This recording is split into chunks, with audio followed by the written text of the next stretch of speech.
Hello guys, what's up? So I'm back again for another tutorial video. So in this video, I will gonna show you how you can download The Sims 4 on your PC or laptop. So if you are interested, then keep on watching. But before all that, if you are new to my channel, consider to like and subscribe for more videos like this, and also, you can comment down below if you have something that you want me to make a tutorial about. So without further ado, let's start the tutorial.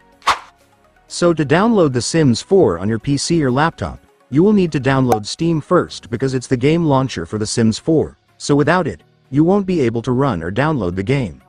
So if you don't have Steam yet, I have a tutorial video on how to download it in the description of this video, so just watch it and then come back to this video once you already have your Steam.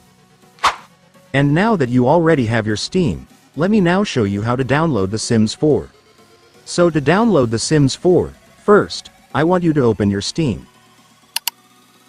So here on Steam, you can download many popular games easily. The platform offers a huge game selection, and The Sims 4 is one of the games they offer.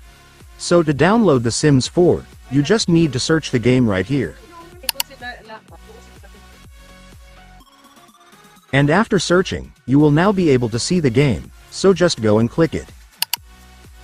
And after that, you will now be on the game. So to download it, just scroll down a little and then you will be able to see the play game button right here. Just go and click it. And then Steam will show you the total size of the game and the location where the game's files will be saved. If you want to change it, just click this gear button, but if you are already fine with the location, just click install. And after that, it's done. Congratulations, The Sims 4 will now start downloading. Just wait for it to finish and then you will be able to play the game. And so that's just how you do it, guys. Now that you've watched this video, you can now do it yourself. So that concludes our tutorial video for today. I hope it helped you. Thanks for watching. Goodbye.